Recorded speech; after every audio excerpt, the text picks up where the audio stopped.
I only seem to meet you over cocktails. This is like the first time I've seen you in a business Right, environment. we're completely sober. Yeah. Right.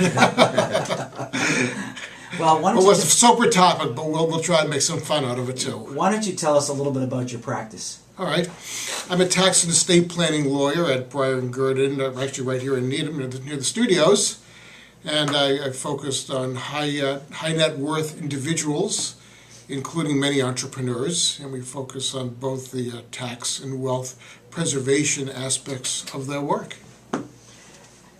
And this is a pretty. You made us what it is turned into a very dynamic subject seem very not dynamic, but it is nowadays because whatever the tax laws are, we have till December 31st to do estate planning, and we might have new laws next year. So why don't you talk to us a little bit about what you've been seeing? Yeah, well, this year I think it's another one of those years where we may be descending from uncertainty, the end of the year, perhaps even into chaos. I mean, Congress has a way of pushing us into that kind of situation. What we have this year is the final year of the $5 million exemption amount. That's an exemption from the state tax and gift tax, cumulatively to be used over one's lifetime. And like Cinderella's coach, at least under current law, it disappears at the end of the year, December 31st, goes poof. And the law says it goes back to what it was pre-2000. That's $1 million exemption. So this year we have an incredible opportunity to use a $5 million exemption. Use it or lose it. So if you die this year, you can take advantage of it. Otherwise, you can't.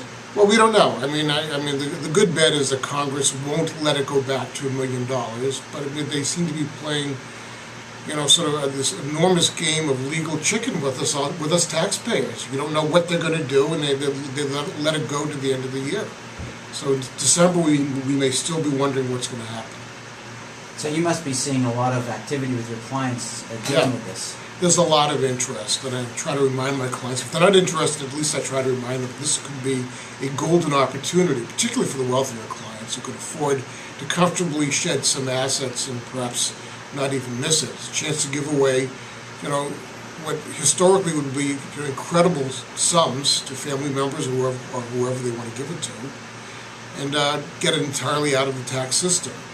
And there has been some concern that they could set up the tax in a way with so-called clawback so that you'd owe the tax back at death on the estate tax if, say, it went back to $1 million exemption. Few of us think that's really going to happen, so you want to hedge your bets and probably play the odds and make use of the exemption this year. Well, you've been one of the first attorneys that I knew that was working out of the suburbs, who led the trend out of Boston. Yeah. Did you ever work downtown? Oh, I did. I might call myself a refugee from some of the big downtown law firms.